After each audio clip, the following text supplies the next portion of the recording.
Kia ora koutou and welcome to South Pacific Muscle. Today, I don't know how we managed to get hold of him. The most busy man on the planet must be Shane Hunter. So Shane is a formidable bodybuilder, also a very successful businessman, a number of businesses that we're going to have a bit of a talk about. He's also managing to be putting on the Tournament of Champions coming up 14th November in Palmerston North. So we'll probably have another podcast dedicated to that show. But Shane, welcome on board. Kia ora, brother. Thanks for having me. Good to be here. Nice. Love the gym, buddy. Looks good. Yeah, the home gym. That's a result of the COVID period. So yeah, cleaned out the old shed and then liked it. So haven't been back to a normal gym since. Fantastic. Hey, Mike, should we kick off with some quickfire questions? Yeah, man. That's a pretty substantial dumbbell rack you've got on the back there too. That's pretty good for a home gym. Impressive. Yeah, bro. Pretty much got everything in here. So got squat rack, all the dumbbells, all the different leg variations, hamstring curls, leg extensions, all the lat pull down machines. So yeah, it's a pretty decent home gym. Hello, Ronnie, worth more than the house. Yeah. Spend more time here than in the house. So we're going to go through a few background things about you growing up and your history for those who don't know you, and then get on to your philosophies of bodybuilding if we can. So tell me, were you involved in any sports before bodybuilding? Yeah, I grew up playing, like every Kiwi boy in New Zealand, playing rugby, played rugby league, touch, basketball, indoor netball, pretty much all the way through high school. Every day of the week I was playing a different kind of sport. But main focuses were rugby and rugby league. For those who watch us regularly, they know I've got a little thing about explosive, whether an athlete's explosive and how they train. So were you more of an endurance athlete or explosive athlete? I was a bit of both, to be honest. I grew up like doing a lot of endurance-based stuff. I was really good at cross countries and those types of things. And then as I progressed through the rugby union and rugby league, I needed to be more explosive. And that's where a lot of that training came in for the power and the strength and the speed. So I was a little bit of a combo of each. I was good at cross country, but I could, out squat anybody in the gym too. So a little bit of both. That's an annoying theme we're having with our guests too, that they're good at everything. Right, so... well, you take it for granted. Yeah, sorry, must have a little bit of... You take it for granted, I'm 42 now. Yeah. Oh, you're a young fella then. Yeah, but you look back and look at all the things you used to do and how easy it was, and you go, shit, wasn't too bad, you know. So when did you start into serious training for bodybuilding and sort of drop in those other sports where you wanted to bulk up and compete? Oh, I started lifting when I was about 17, but I played rugby league over in Australia, and I played some lower grade in the Panthers region. Played a few rep games with the Panthers, and I basically broke my ankle, got a knee reconstruction. So I tore the cruciate medial meniscus, cartilage, dislocated shoulder, broke my right wrist, all in the last 2 years of playing, and that's when I sort of realized I got to find another way to make some money, you know. And I was always in good nick because I've been training since I was about 16, 17 with the weights. And someone said, you should do a bodybuilding comp. There's one coming up in a couple of weeks type thing. That was the IFBB New South Wales titles. And I met a guy that was a coach that could get me in shape, and I prepped for that show and ended up winning that. And then realizing that my love was always for bodybuilding. And I sort of was just following the rugby league path for career because that's what everyone expected me to be. But yeah, after winning that show, I was like, bodybuilding is where I'm at now. So I put my time and attention into it from that point on. So I was in my early 20s. Yeah, early 20s. And you'd actually only seriously been committed to training for bodybuilding with a coach for just a few months. Yeah, that was about 12 weeks. Yeah. Yeah. Okay, yeah. I went from, I think I was about 99 kgs, and I went on stage about 72 kgs. So I lost like 26 kgs. I was like, and I was just I was just literally skin, muscle, and bone. You know, there was nothing else there, you know? That's a hint for all the first timers. You're always fatter than you think you are, and you don't have as much muscle as you think you've got. That was a major learning curve for me. I'm from that era where, you know, you read the magazines and you saw what Dorian Yates and Arnold and Lou and all these types of guys ate in the magazines, and you try and eat all that. And I'd try and be 20, 25 kgs heavier and then try and strip it all the way back in. I did that for the next sort of couple of comps, and I was losing 25 kilos to only be 1 or 2 kgs heavier on stage. So it was actually Dexter Jackson who told me, just stay lean all the way round, stay closer to the mark and build some quality lean muscle, and then strip it back from there. So that's what I did from that point on. Can't really ask for someone with more experience than Dexter Jackson to give you advice. Yeah, especially on conditioning. Yeah. That leads us kind of smoothly into a few quick fires. We'll make these sort of very short answers, and we'll go off season and then pre-comp. So off season, dirty bulk or stay lean? I think you probably already answered that now. I was a dirty bulker, but I've matured into a stay lean guy now, or leanish. And high protein, high fat, or high carb for your diet off season? High protein, high fat. I don't eat carbs very often, prepping for a show or in the off season. How do you find that goes pre-workout? You don't have a high carb meal pre-workout to give you some glycogen for your muscles? Nah. I just I'm the sup guy, you know, so I just rely on all the supplements. Into a workout? Sure, why not? Yeah. And training-wise, volume or intensity? Volume and intensity. I try and a lot of volume stuff. I typically train giant sets, so 3 or 4 different exercises per set, and just with minimal rest periods. Mm-hmm. And so when you are bulking up off season, carb cycle, mini cut, or you just keep pushing the food to try and keep your weight going? I don't. I just, because I try and stay a little bit leaner now, my off season diet is just sort of more flexible eating. High protein, moderate carbs, and just sort of moderate fats. So not really, it doesn't really change that much. Just more casual eating. Like my son plays, rides motocross, so it's hot dogs and chips on the track on a Saturday. You know what I mean? Fish and chips for dinner type stuff. So just more flexible around that stuff, but mainly high protein, low carb all the time. Now you compete in classic. Is that because you're relatively close to your weight limit for classic when you cut down? Yeah, it is. I think that sort of suited me if I wanted to progress in the bodybuilding. It was always my dream to be an IFBB pro 25 years ago or 20 years ago. And then once that class evolved, I sort of thought, well, I could get the best version of myself and suit that class. I haven't put that body out on the stage yet.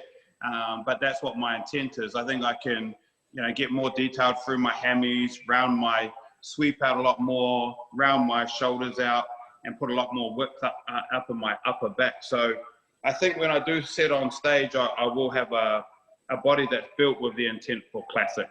Whereas probably my last couple of shows have just been 25 years worth of training and a 12 to 16 week diet just to get rid of the shit that's hanging around. You know what I mean?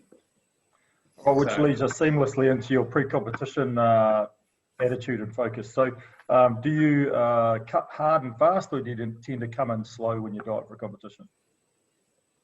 Now, I think I need a minimum of 24 weeks. It always, in the earlier days, 6 weeks I could be ready. And then the last couple of comps I tried sort of 12 to 16 weeks. Wasn't quite enough time. So I know now it's sort of a minimum of 24 weeks for me. Gives you need some time for the skin to adjust. I don't know if you guys saw the Wellington show I did a few years ago, but for classic physique, I had to weigh under 77 kgs.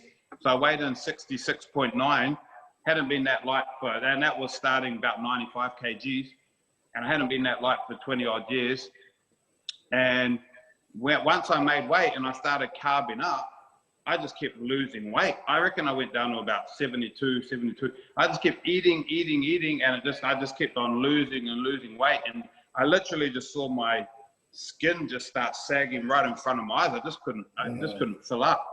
And then, so I think 2 weeks later was nationals, and the weight restrictions had changed, were in line with the US, and it was 79 kg. So I weighed in 78.9, and then I just went and ate. Every hour and a half I ate a meal, and I weighed around 83 kgs the morning of the show the next day. So I was about 8 or 9 kilos, probably 10 kilos heavier on stage than 2 weeks before. Crazy. 2 weeks to fill up.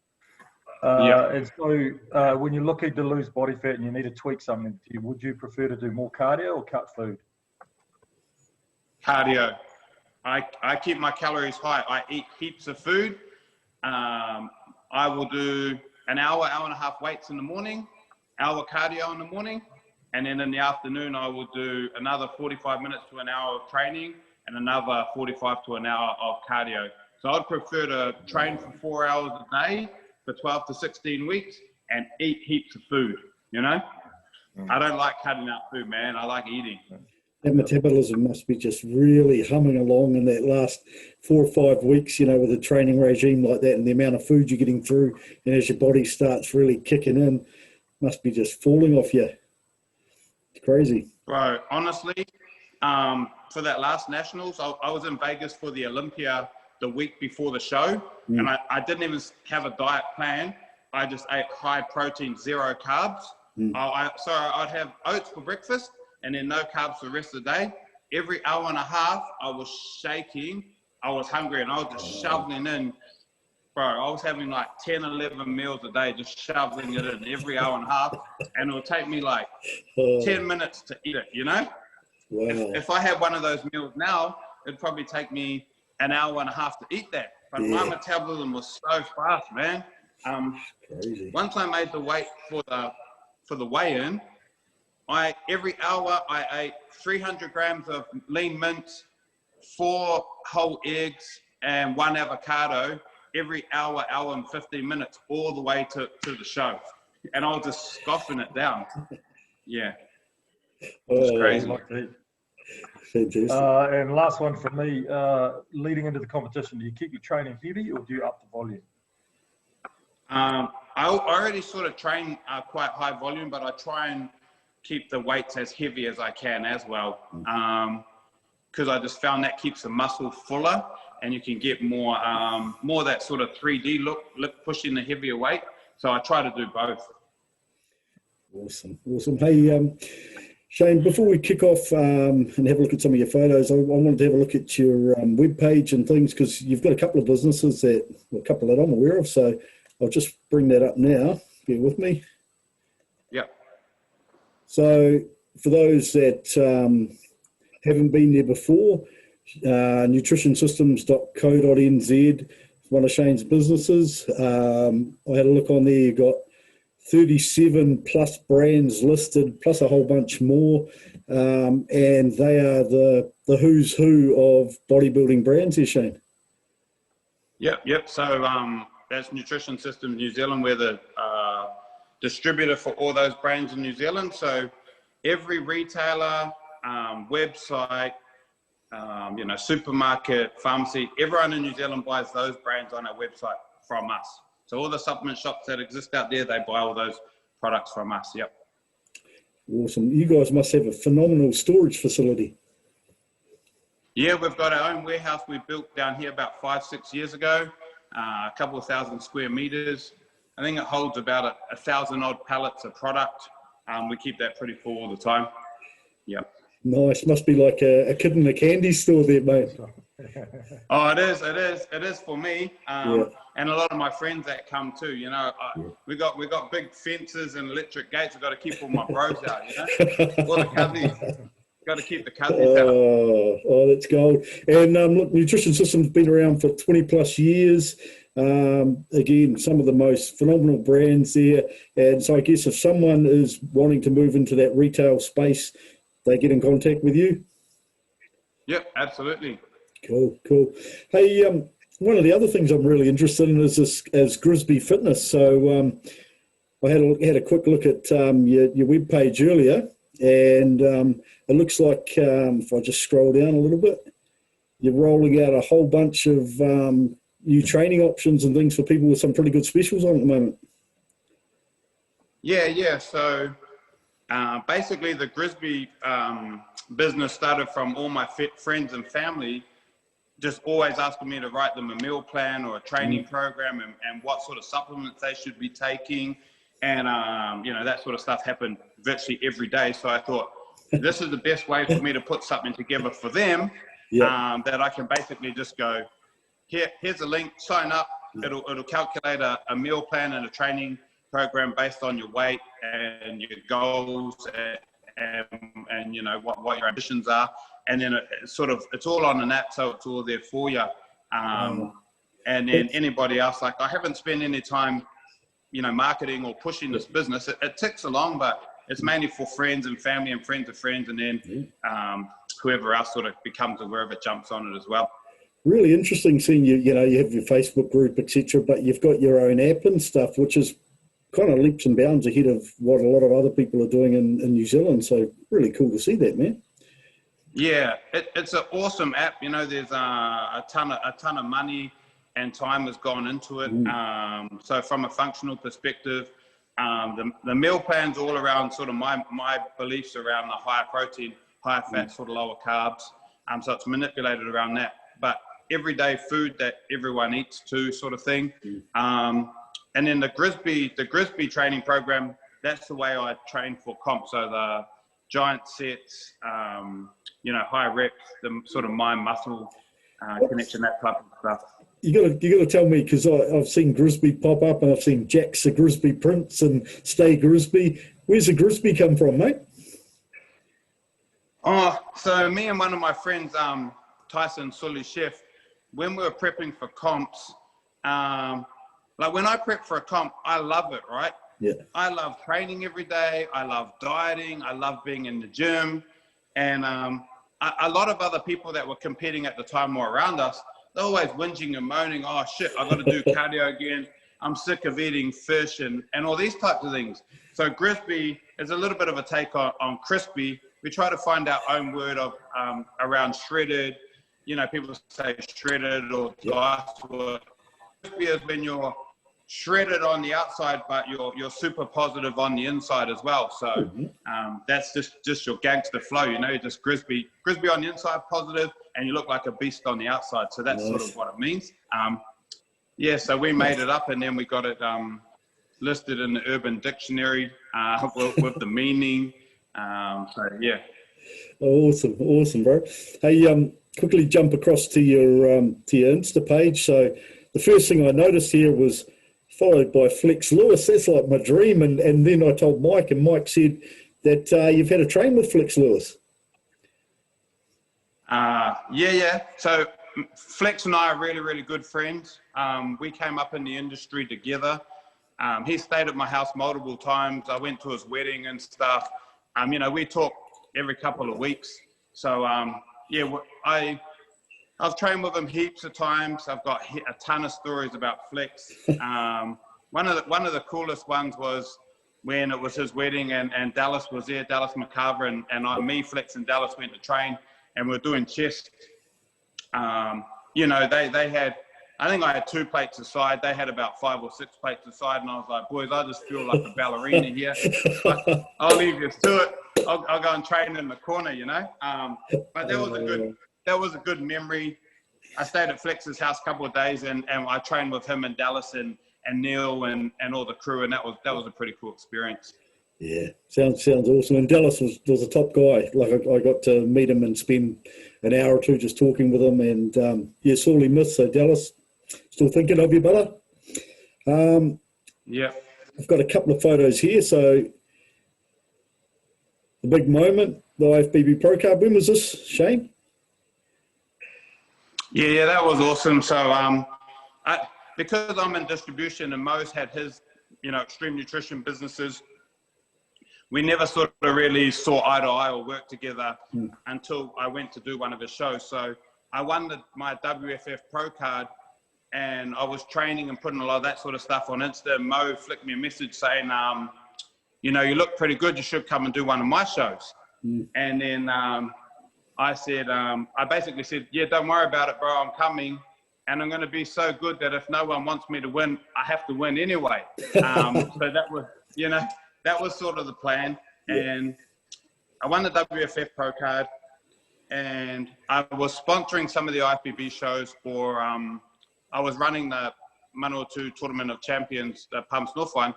And the WFF sort of said, oh, you can't be a WFF Pro and promote IFBB or other federations. And I'm like, I've sponsored every bodybuilding federation in New Zealand for the last 12 years. I love bodybuilding. I love giving back to the sport. You know, that's what I am and that's what I do. And I sort of said, everyone talks shit about Mo. And Mo said to me, hey, bro, I don't care what federation you're in. The door's open. You want to come and compete? Come and compete. And then you guys are telling me I can't do this and I can't do that. So I said, keep your pro card. I'm going elsewhere, you know? Yeah, there's always been that bit of politics in there, and one of the things I think that I liked, I had a conversation with Mo about it, and he said, look, if you're an amateur, I don't care where you compete, but once you're an IFBB pro, you've got some roles and responsibilities. And I said, oh, that's a fair thing, you know, and you know, we've seen amateurs compete in Mo's shows, and then the following week compete 2 weeks later in NABA Nationals, and you know, I think at an amateur level, yeah, fine. At a pro level, you do. But, you know, when you're in a business like yourself, you know, you deal with everyone. So you kind of, you know, you have to be, in some ways, quite neutral about it, even though, you know, you're a pro athlete as well as a judge in the IFBB. But I was really interested to see you got the WFF Pro card. So what year was that you got the WFF card? That was 2017. And 2017. And then the IFBB. Yep, and 2018. To 18. So I did that show. Cool. And the people that run that federation, I got nothing but love it and time for them and respect for them, sorry, but I just think, I don't know, I just love bodybuilding and I love supporting anyone, and I didn't sort of like being told a little bit pigeonholed, you know? Yeah, and absolutely. It was because I was doing the Tournament of Champions, the IFBB Tournament Champions, which I did because at that time I had 50 brand ambassadors or sponsored athletes, and I wanted to become part of the federation in a positive manner and create a show where everyone can come and compete at and feel welcomed in a friendly atmosphere and environment, but not think that they're not going to place because they're a nutrition systems affiliated athlete, or, you know what I mean? So that's why I did it. You know, and it's the third year in the show now. You know, we get a ton of positive feedback. Everyone loves doing our show.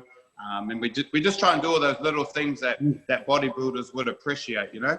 Cool, man. So it's a real show, I guess, and we're kind of going off topic into the show, which we're going to do a whole section on, but it's a show that's for bodybuilders by bodybuilders. Is that how you describe it? Yeah. Like I changed it to a one-show format, you know, 2 years ago, and now IFBB followed suit a lot.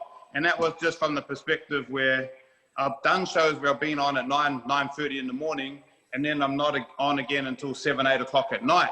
And I was like, you're waiting around all day, starving, wasting time. I was like, get it in, have a great show. Everyone can get their placings and everyone can go and have a good feed together. You know what I mean? Just get it done and dusted, you know? One format seems to be a winning formula. Hey, I noticed this post here. There are a couple of posts actually of yours that I wanted to have a look at, but this one here interested in me. Pro-Am 2021 ? Talk to us. It's my plan to compete next year. I wanted to compete this year. I started prepping, you know, late last year, and got a few injuries along the way, and then the whole sort of COVID thing happened. So I just thought, it's not meant to be, because I wanted to do either the Tokyo show or one in Canada. I'm good friends with Hide Tari Yamagishi and Iris. They stayed at my house last year. I brought them over for Tournament of Champions, and I've seen their shows and how they run them, so I wanted to go and do that. Something totally different, out of the comfort zone, but an experience that the family can go on as well, like going to go and compete overseas, you know? I saw a post by Mike Kingsnorth replying to one of yours saying that he said, getting your pro card's fine. I think it was his son said, getting your pro card's fine, but you're not an IFBB pro till you've competed as one. So is that your attitude too? You got to get up there and do one? 100%. When you're from our era where they gave out a pro card once every couple of years, you know, they were so unique 20 odd years ago. It was like a dream to have one. So I can only do it justice by earning it and going out and stepping on that stage. Plus I want the challenge for myself to put the best version of myself out there. And you just have to, you know, pay the dues. You're an IFBB pro, get out there and represent, you know. Hey, you mentioned family. I know, Mike, we were talking about earlier, you had some questions there, Mike, around family. Yeah, I was having a good look at Instagram this afternoon, and I noticed how much there was of your family on there, and how on the number of comments about how much you love your family and love spending time with them and so on. Now, you're obviously an exceptionally successful businessman. You've got an IFBB pro card, and you're going to compete as an IFBB pro, so you're a very successful bodybuilder as well. Those three things, most of us would love to be able to accomplish one of those things well, and you managed to hold all three of them down pretty well. So have you got any advice, tips, secrets, mantras, ideas, philosophies that kind of help you manage to be very successful in three different areas? I just think I was raised by a single mum, and we had a tough childhood. And I was just always taught to work for everything that you wanted in life. You know what I mean? Nothing's ever going to get handed to you. So, you know, from 8 years old, I was working before and after school in the strawberry fields, in the zucchini fields. I've been working, you know, my whole life. And those sort of, what do you call it? Like the morals and what my mum installed in me have just carried through from a young age. I do find that bodybuilding as a discipline in my early 20s, doing that first show taught me that I can do anything in life. You know, if you can eat, like back in those days, times were hard. So I just ate tuna out of a can, basically 7-8 times a day. If you can eat tuna all day for 12, 14, 16 weeks straight and do an hour cardio and 2 hours of weights or whatever, you can pretty much do anything. So bodybuilding's been a great discipline and a great foundation for everything else in life. With regards to the family, because I was brought up by a single mum and we're really close and I never had a dad, I want my kids to never feel like that. And I sort of couldn't understand, you know, the way things were growing up. Like my dad lived on the same street as me, but I'd see him once a year at Christmas or at my birthday, and that's it. And he'd drive past and wave, you know. So I suppose that's a big reason why I put my family and my kids first. Yeah, so I suppose that's just a big part of it. And the other thing is too, is with business, the first probably 10, 12 years of business, I invested so much time into growing the business. I had to sacrifice a lot of time for the kids. And then you realize, you know, money and materialistic things are good, but the most important thing is spending the time with your family. So now I've worked to a place where I've got the businesses running how I want them to run. And any spare time that I have is for my kids and for my wife and for my family. So that sort of just all ended up working out pretty good. And the young fella looks like he's more likely to be a professional motocross rider than a bodybuilder. Yeah, I don't know. He's only 8. He's like 42 kgs. He's pretty strong in gym too. But motocross is his passion, so it's not something that I'm familiar with. He came home from school one day and wanted to be a motocross rider, and we sort of, you know, I got him. We had a bike here that was my daughter's, and he had to go on that and got a lesson, and the rest has been history. It's been a year now, and he's just progressed in the sport, you know, ridiculously. So it's just fueling his passion, you know what I mean? Like just supporting him and fueling him and what he loves to do. So it's pretty cool. I actually, when I look at the photos, I think, oh, if my son was into that, I so want to jump on a bike too, and I know that I'd hurt myself. You don't even get tempted to jump on and have a ride on a decent bike? We've got a couple of bikes here, and he's so good, I can't keep up with him. And like you said, I went over the handlebars a couple of weeks ago, and you know, hit my shoulder, and I was just like, man, I'm no good at this. But Mo rang me today, and he he was watching Jack's videos, and he asked me how Jack's been on the weekend. And he's like, you're crazy letting your son do that, bro. He's crazy. Awesome. Right, hey guys, probably coming to a close here.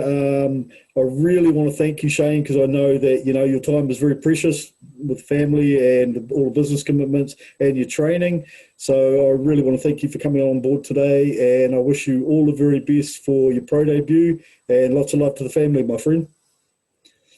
Yeah, thanks, brother. It's been a pleasure being on here, guys, and I love what you're doing. I'll be honest, I'm so busy that I don't listen to any podcast or YouTube or anything like that. I've listened to 3 or 4 of your guys now. And like Mike Kingsnorth said, we're a small community. We all got to look after each other and help each other out. So I've enjoyed your show, but I also wanted to be a part of it so that I can help you guys, build on what you're doing. So thanks for having me. Awesome, man. Thanks for being on. Okay, guys, thanks very much for everyone watching. Really appreciate everyone's support out there. So we'll keep it coming. Got a few interesting interviews coming up this week. The first of the ladies coming on, and we've got an international pro coming. So watch this space. In the meantime, take care, stay safe, and enjoy training. Hey, Grisby. No. Sure.